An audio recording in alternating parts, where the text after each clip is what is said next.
Hello বন্ধুরা, আসসালামু আলাইকুম। শুভ সকাল। সকাল শুরু হয়ে গেছে, তাই আপনাদের সাথে সারাদিনের ব্লগটি শুরু করছি। যেহেতু সকালবেলায় বাপ আর মেয়ে শুয়ে আছে, তাদেরকে একটু ভিডিও করে নিলাম। এই যে মশারির তলে, আর এখন দৌড়ে দৌড়ে আমাকে কাজগুলো করতে হবে। আর এই যে আমার জামাই ঘুমিয়ে আছে, আর ওইদিকে ছোট পিচ্চিটা ঘুমিয়ে আছে, আর হামজা খেলে বেড়াচ্ছে। তো এর ফাঁকে আমি সকালবেলায় নাস্তা করে নিলাম। আম্মা চিতায় নিয়ে এসেছিল, আর সাথে এই যে একটা কলা ছিল, সে নাস্তা করে আমি রাত্রির জন্য কিছুটা রুটি বানিয়ে নিব। কারণ হচ্ছে আমি সময় পাচ্ছি না, আর বাবু যেহেতু ঘুমিয়ে আছে তাই তাড়াহুড়ো করে আমাকে সব কাজ করে নিতে হবে। আর মা যেহেতু আমার বাচ্চার দেনা আর হচ্ছে কিছুটা থাল বাসন ছিল, সেটাকে মেজে দিয়ে চলে যাবে। আর রাত্রের জন্য আমি এখানে রুটি করে নিয়েছিলাম, আর বিকালে বা সন্ধ্যার সময় আমি সেমাই রান্না করে নিব।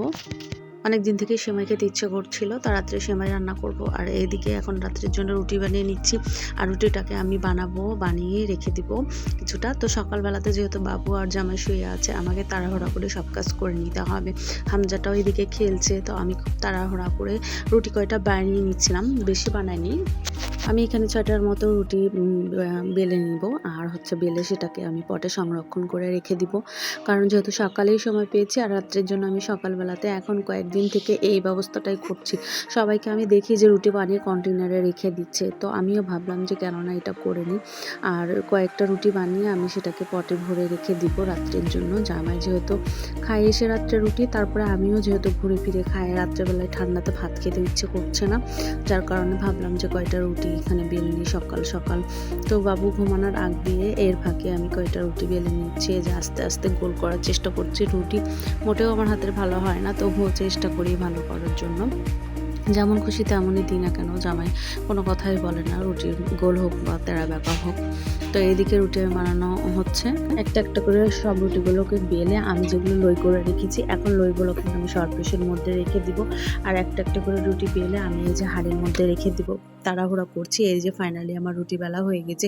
আর এখন আমি এই পিঠ আর ওই পিঠ করে সেঁকবো, সেঁকে এগুলোকে ঠান্ডা করতে দিব।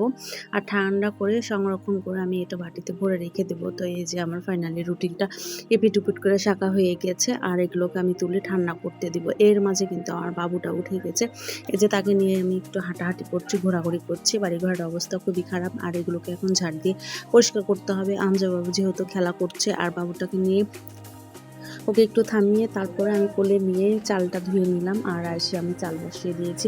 এখানে আমি একটু একটু করে চাল ধুয়ে দিচ্ছিলাম, যেহেতু আমার বাবুটা কোলেই ছিল।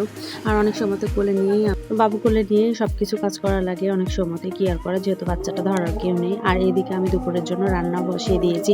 নতুন বছরের চাল কুমড়ো প্রথম রান্না করলাম। এর আগে একদিন মাছ দিয়ে রান্না করেছিলাম, ইলিশ মাছ। আর আজকে করছি শিলবর মাছ, বেগুন আর বড়ি, আর হচ্ছে ফুলকপি দিয়ে একটা সবজি। আজকে এই পর্যন্ত, সব ভালো থাকেন, আল্লাহ হাফেজ।